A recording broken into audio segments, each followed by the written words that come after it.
Cell Academy, Goa's best institute for IIT, JEE and medical exam preparations for class 8 to 12th. State topper for NEET, JEE, BITSAT 2024 are produced by Cell Academy. Admissions are now open for class 8 to 12th at our study centers in Margao, Vasco and Pururem. Book your seat today. Limited seats available.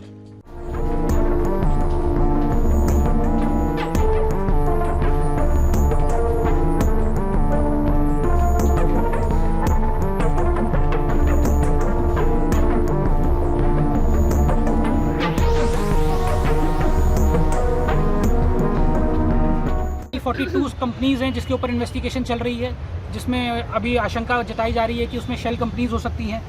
27 restaurant इनके चल रहे हैं। मैंने पहले भी बताया था कि ये एक बहुत इम्पॉर्टेंट क्वेश्चन है कि जब ऑलरेडी ट्रेड लाइसेंस था ही नहीं, ट्रेड लाइसेंस ना होने के बाद ये पूरा क्लब कई सालों तक चलता रहा, तो जो भी वहाँ से पैसा आ रहा था, ये रोज़ लाखों रुपए की बिलिंग्स कर रहे थे, महीनों में करोड़ों रुपए की बिलिंग्स कर रहे थे। वो पैसा जा कहाँ रहा था? जब ट्रेड लाइसेंस ही नहीं था तो वो किस अकाउंट में जा रहा था?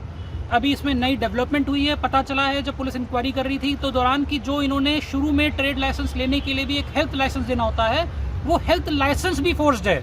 उसको लेके एक सेपरेट FIR रजिस्टर हो गई है और उसमें भी इनको जल्दी अरेस्ट करके उसमें भी पूछताछ शुरू की जाएगी। सिर्फ गोवा पुलिस के साथ साथ डेफिनेटली सेंट्रल एजेंसीज की बहुत रिक्वायर्ड इमीडिएट रिक्वायर्ड है, जिसमें हम चाहते हैं कि ED, CBI और जो भी सेंट्रल एजेंसीज इन्वेस्टिगेशन डिपार्टमेंट्स हैं, IT हो, वो सब इसमें जांच करें। इवन इन्वेस्टिगेशन में पता चला है कि जब यहाँ पर पुलिस वेरिफिकेशन देनी होती है, जो भी डायरेक्टर्स या फिर जो भी पार्टनर्स होते हैं, उसमें अजय गुप्ता की तो पुलिस वेरिफिकेशन भी फोर्स्ड है। जो दिल्ली पुलिस से इन्होंने एक फर्जी लेटर बना के यहाँ पर लगा दिया, जब बाद में उसको पुलिस ने वेरीफाई करा तो वो भी फोर्ज निकला। सेंट्रल एजेंसीज भी इसमें तुरंत इंटरवीन करें और पता करें ये करोड़ों रुपए जो इन्होंने टैक्स का चोरी करा है, लोगों का चोरी किया है, वो पैसा कहाँ गया, कौन उसको इस्तेमाल कर रहा है? क्या ये मनी लॉन्ड्रिंग का भी मामला है? क्या ये इनकम टैक्स की चोरी का मामला है? क्या ये GST का चोरी का मामला है? The court has granted further custody of 4 days with the direction of the police to produce them on 26th at 2:30 p.m.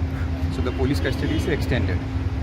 Your client has said that he wants to cooperate with the investigation. They wanted to cooperate with the investigation. They are cooperating with the investigation and they will cooperate with the investigation further.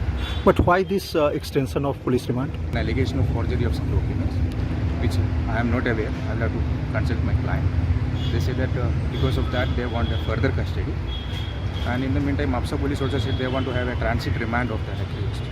मस्कती बच by Romeo लेण्याचो तिसरो धनी अजय गुप्ताक आनीक 14 दिसांची judicial custody फरमायल्या। पुरोटंटा खातीर senior reporter Mukesh Kumar.